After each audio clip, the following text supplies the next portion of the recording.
दिमाग से निकाल देना।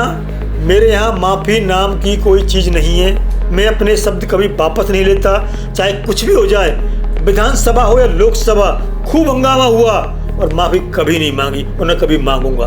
विधानसभा से माफी नहीं मांगी कभी भी, और लोकसभा में भी मुझे कहा कि आप इसमें, मैंने कहा दिमाग से निकाल देना, सिर्फ चली जाए, माफी कर नहीं, मेरा माफी नामा नहीं, माफी ऐसे नहीं मांगता मैं कभी भी। ये तो बोलता ही नहीं, और बोलता हूँ फिर वापिस नहीं, बयान को मैं वापिस नहीं लेता, कुछ भी हो जाए थे। मैं बोलता ही नहीं, बोलता हूँ तो कभी अपने शब्द वापस नहीं लेता, माफ़ी नहीं मांगता। मैं अपने मन का राजा हूँ, मैं हनुमान बेनीवाल हूँ। अब बात आती है इतिहास लिखने की, तो महाराजा सूरजमल जैसे योद्धा इतिहास में नहीं हुआ है, ऐसा कहना हनुमान बेनीवाल का।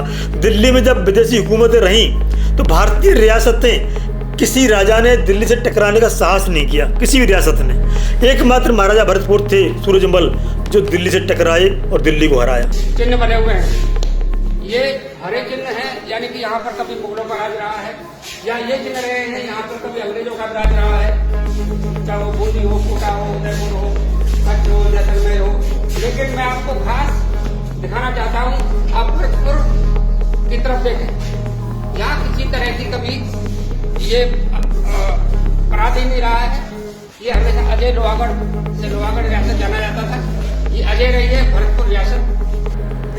सबने समझौते किए, रोटी बेटी के समझौते या अन्य माध्यमों से समझौते किए। महाराजा सूरजमल दिल्ली की मुगल सल्तनत से लड़े और जीते। खिलजी द्वारा चित्तौड़गढ़ की शान मुख्य गेट दिल्ली ले जाया गया था, उसको भी महाराजा सूरजमल भरतपुर ले आए। और महाराजा सूरजमल के बराबर का नेता नहीं हुआ, यहाँ नहीं हुआ।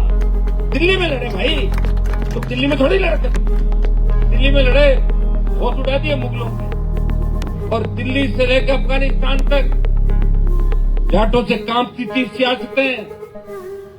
जब मोहम्मद गजनी मंदिर लूट के ले गया था सोमनाथ, उसके इतने जूते मारे, सारा सामान इतिहास लिखा नहीं हमारा, लिखने वाला तो आपके लोग थे, दूसरे लोगों ने लिखा। मुगलों को हरा करके ताजमहल, आगरा किला, सिकंदरा, दिल्ली के किले को गंगाजल से धोया, शुद्ध करके अपने राज्य के अधीन किया, भरतपुर रियासत के अधीन किया। हमारा इतिहास लिखा नहीं गया क्योंकि लिखने वाले आप थे। समझ रहे होंगे आप कौन है। मैं भी इस मिट्टी का बना हूँ, मैं हनुमान बेनीवाल हूँ। सड़क से संसद तक जनता की लड़ाई लड़ता हूँ, लड़ता रहूँगा, माफ़ी नहीं मांगता, जनता की आवाज़ उठाता हूँ, उठाता रहूँगा। कमेंट करके हमें अवश्य बताएं। बने रहें द पिलर के साथ। नमस्कार।